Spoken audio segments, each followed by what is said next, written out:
the point is the price is going up. That's getting attraction, interest, eyeballs, and BCH is stronger than ever, and people are starting to actually figure that out. Like in the broad picture, again, you have all these crypto channels. There's tons of them right now, which is so sad, but also funny to watch, trying to figure out what's going on with Bitcoin Cash. And they often just have these most basic take. They don't know any of this. They don't know any of this history. They don't know anything. Like what I was explaining about the fundamentals of money. Like if you've watched this show, up to this point, congratulations. You know more about cryptocurrency than literally like 95% of the cryptocurrency industry.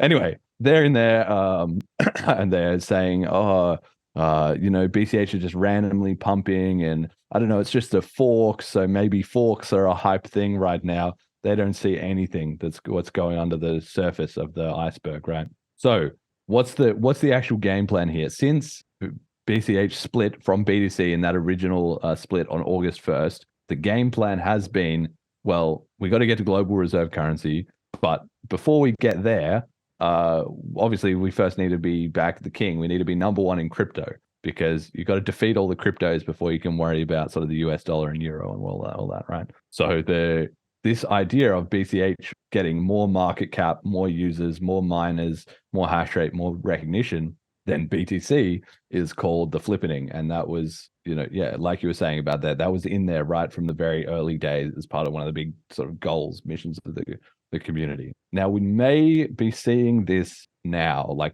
that big statement, and we can talk more about that once we've gone through the details of it, whether it is or isn't happening now. But I want to make very clear before we talk about all this, that's not necessarily the case. This is not, it's happening, guys, everybody get fucking fired up. In 1 month, we're going to be bigger than BTC.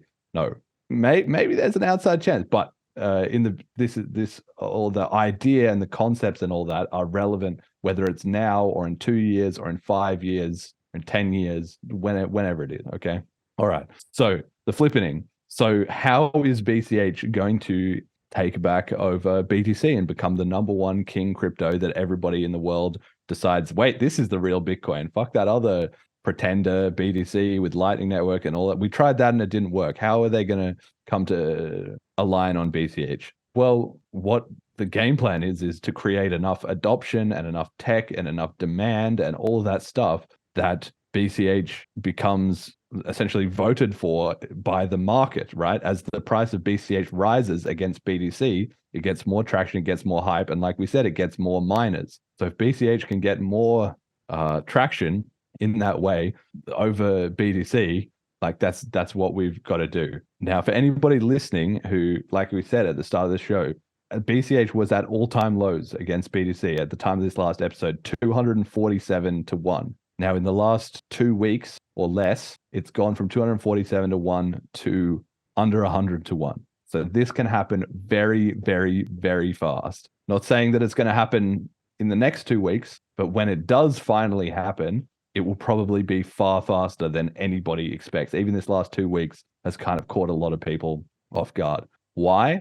Because very little BTC or BCH needs to actually move or change hands for this to happen. At the point once the world in general has realized that the BTC lies and all that stuff was just imposed by censorship, it was all false and it was all wrong and they're heading down the wrong path. And as a collective kind of realizes, wait, no, BCH is actually succeeding and growing and going to be the global reserve currency.